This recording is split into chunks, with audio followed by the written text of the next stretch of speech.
সম্প্রতি সেনাপ্রধান এক বক্তব্যে জাতিকে সতর্ক করে দিয়েছেন।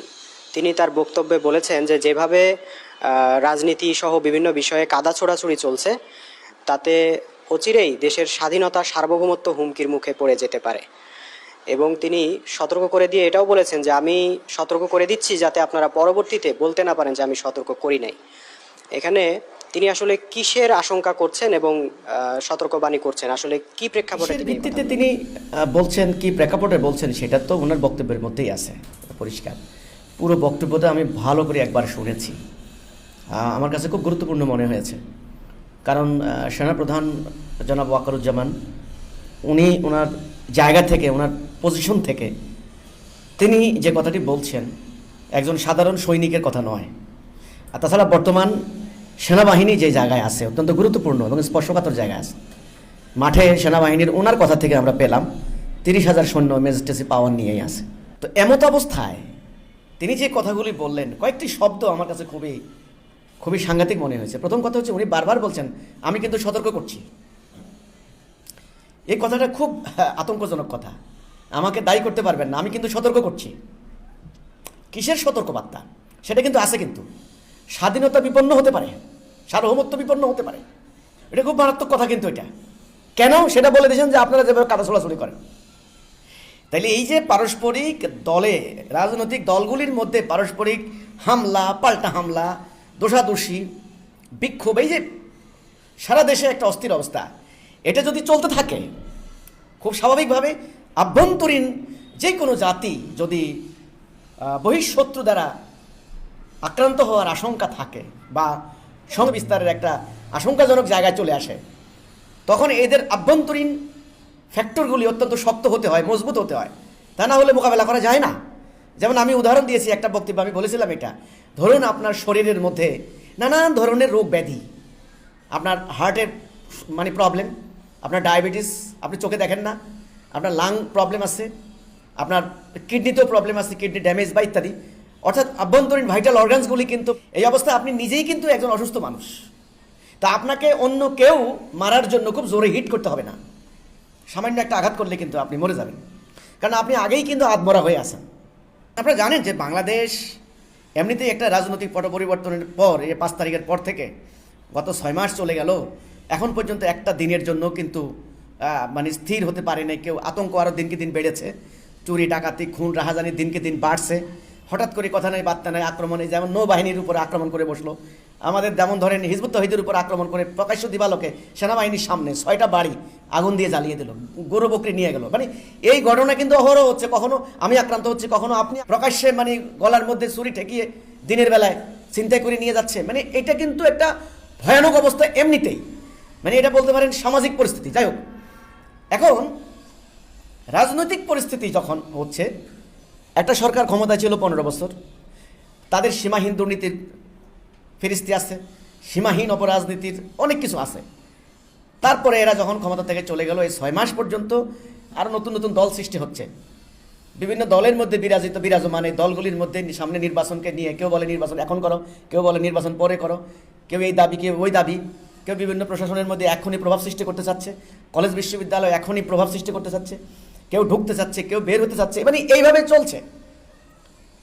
এরপরে দেখুন বিভিন্ন ধর্মীয় সংগঠন, বিভিন্ন মাদ্রাসা কেন্দ্রিক সংগঠন, তারা কি করছে? মাজারে হামলা করছে, ভিন্ন ধর্মীয় লোকদের উপর আক্রমণ করছে।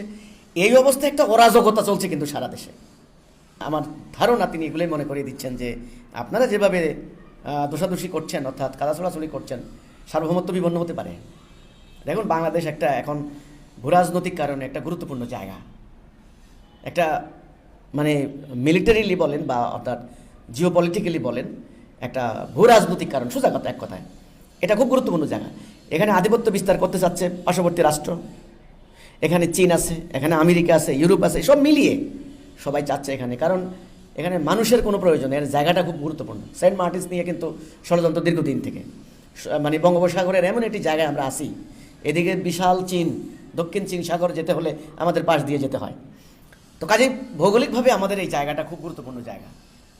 তো এখন এখানে যেইভাবে রাজনৈতিক হানাহানি, রাজনৈতিক দাঙ্গা চলছে, যদি এভাবে চলতে থাকে একটা পর্যায়ে সামাজিক অস্থিরতা চরম আকার ধারণ করবে খুন গুম চুরি ডাকাতি সমানে চলবে, আইনশৃঙ্খলা বাহিনী অসহায় হয়ে যাবে, তারা আর কাজ করবেন না, কারণ তাদের জীবনে নিরাপত্তা নেই। আজকে দেখলাম একজন পুলিশ একজন ছিনতাইকারীদের ধরে হ্যান্ডকাপ লাগালো, পুলিশ দেখেন ওই ছিনতাইকারী সহযোগী কী করলো, চাপাটি দিয়ে পুলিশের হাতে কোপ দিল।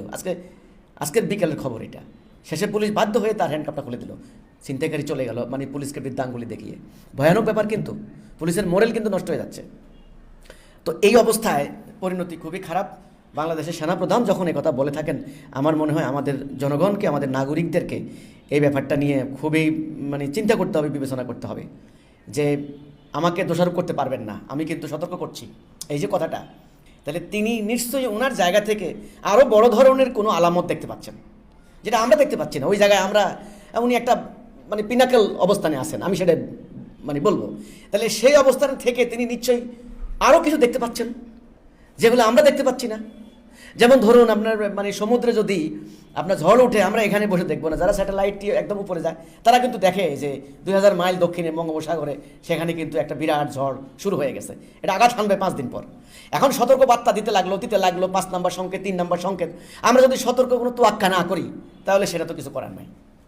তো এই হচ্ছে আমার কথাটা ভাই, যে বাংলাদেশের সেনাপ্রধান যখন এটা বলছেন, এটা সত্যি আতঙ্কজনক, আশঙ্কাজনক এবং চিন্তার বিষয়।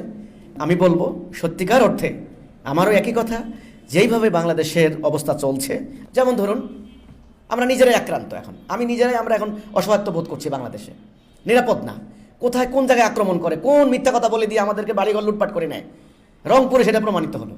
তো আমার মতো এরকম তো অধিকাংশ মানুষের একই অবস্থা। এই অবস্থা বাহিরের শত্রু যদি এখানে কোনো একটা প্ল্যান করে, বাহিরের শত্রুকে একত্রিত হয়ে একজোট হয়ে একজন অবিসংবাদিত নেতার নেতৃত্বে প্রতিরোধ করার মতো এত বড় ক্ষমতা বা হিম্মত বাংলাদেশের আপাতত আজকে নাই।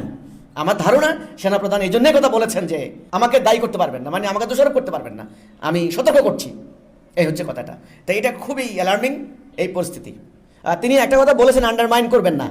দেখেন অলরেডি আন্ডারমাইন করা শুরু করে দিয়েছে, পুলিশকে পাত্তা দিচ্ছে না, সেনাবাহিনীকে পাত্তা দিচ্ছে না। সেনাবাহিনীর সামনে 6টা বাড়িতে আগুন লাগাই দিল, কল্পনা করা যায় না।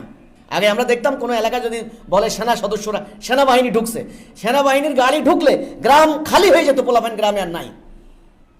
আজকে সেখানে সেনাবাহিনীর বন্দুকের সামনে দাঁড়াইয়া বাড়িতে আগুন দিচ্ছে, তা আন্ডারমাইন করছে। এটার পরিণতি কিন্তু ভালো নয়, কেউ কাউকে মানছে না, এই পরিণতি খারাপ। এই জন্যেই আমাদের সেনাপ্রধান যে কথা বলছেন, আমি খুব মনোযোগ দিয়ে কথাগুলি শুনছি। আমরা আল্লাহর কাছে দোয়া করব এবং চেষ্টা করব তাড়াতাড়ি জাতি যেন ঐক্যবদ্ধ হতে পারে। আমাদের চেষ্টা আমরা করে যাব। আমি যেটা বলতে চাই হিজবুত তৌহিদের পক্ষ থেকে, যারা বাংলাদেশকে নিয়ে চিন্তা করে, বাংলাদেশকে নিয়ে ভাবে, বাংলাদেশকে তাদের ভবিষ্যৎ মনে করে, তাদের সন্তানদেরকে বিদেশে পাঠায় নাই, যাদের পূর্বপুরুষরা এখানে শুয়ে আছেন এই মাটিতে, যারা আমরা এই মাটিতে সেজদা করি, আমি সেই দেশপ্রেমিক এই দেশের মানুষকে বলতে চাই, ইনশাল্লাহ হিজবুত তৌহিদ বেঁচে থাকতে বাংলাদেশকে ইরাক, সিরিয়া, আফগানিস্তান হতে দেব না, ইনশাল্লাহ। এখন হানাহানি যতই হোক আমরা চেষ্টা করে যাব ঐক্যবদ্ধ করার জন্য, আমাদের সর্বশক্তি উজাড় করে দিয়ে আমাদের এই আইনশৃঙ্খলা রক্ষার ক্ষেত্রে, স্থিতিশীলতা রক্ষার ক্ষেত্রে, আইন মান্য করার ক্ষেত্রে, ঐক্য রক্ষার ক্ষেত্রে হিজবুত তৌহিদ সর্ব অবস্থায় প্রস্তুত, সকল সহযোগিতা করতে প্রস্তুত, ইনশাল্লাহ। এই হচ্ছে আমার কথা।